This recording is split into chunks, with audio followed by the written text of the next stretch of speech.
Bwana wa majeshi asema hivi, siku hizo watu 10 wa lugha zote za mataifa wataushika upindo wa nguo yake yeye aliye Myahudi. Naam, wataushika wakisema, tutakwenda pamoja nanyi, kwa maana tumesikia kwamba Mungu yu pamoja nanyi. Yule mtumishi wa Mungu Bishop Ndewa Anaeli wa kanisa la Glorious lililopo Madale Mivumoni wanakukaribisha kwenye semina kubwa ya wanawake itakayofanyika siku ya Jumanne ya tarehe 8 ya mwezi wa 4 2025 kuanzia saa 10 kamili jioni. Mwanamke, unapaswa kujenga madhabahu ya familia yako, na siku ya Jumatano kuanzia saa 10 kamili, yaani Jumatano ya tarehe 9 ya mwezi wa 4, ni mkutano mkubwa wa mtaa kwa mtaa, na safari hii ni katika mtaa wa Mivumoni Center. Na siku ya Ijumaa ni mkesha maalum wa maombi na maombezi kwa ajili ya miradi yetu na kuchochea mkono wa Bwana.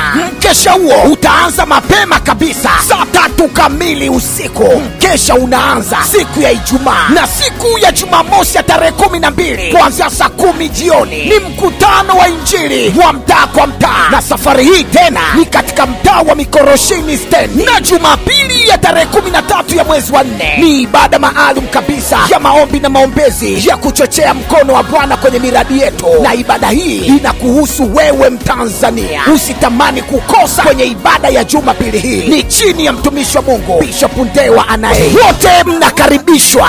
Nikukumbusha tu hali kanisa lilipo ni Madale Mivumoni, na hii ni jinsi ya kufika. Kwa wanaotokea Mlandizi, Kibaha, Chalinze na maeneo yote ya jirani, fika mpaka Mbezi, panda magari ya Tegeta Nyuki yanayopitia Madale, mwambie konda akushushe 6, kisha utachukua bodaboda, mwambie wakulete Glorious Church ama kwa Pastor Ndewa, utakuwa umefika. Na kwa wanaotokea Kariakoo, Kigamboni, Kimara, Ubungo, unakuja mpaka Mbezi mwisho, na wanaotokea Gongo la Mboto, Chanika, Bagara, Tabata, Kitunda, Kivure na maeneo yote jirani, panda hadi Mbezi mwisho, kisha mtachukua gari kwenda Tegeta Nyuki kupitia Madale, mtashushwa kituo kinaitwa 6. Na kwa wale wanaotokea Bagamoyo, Unju, Mbweni, Tegeta, Mbezi Beach yote, unakuja hadi Tegeta, unapanda magari yanayoenda Mbezi kupitia Madale, shuka Madale, chukua bodaboda, waambie wakulete kanisani kwa Pastor Ndewa, utakuwa umefika. Usitamani kukosa. Ni neno, maombi na maombezi. Karibuni sana. Walete wenye shida mbalimbali, wataombewa. Usikiapo tangazo hili, mwambie na mwingine. Namba za simu ni 0769047268 na 0776434330. Msikose.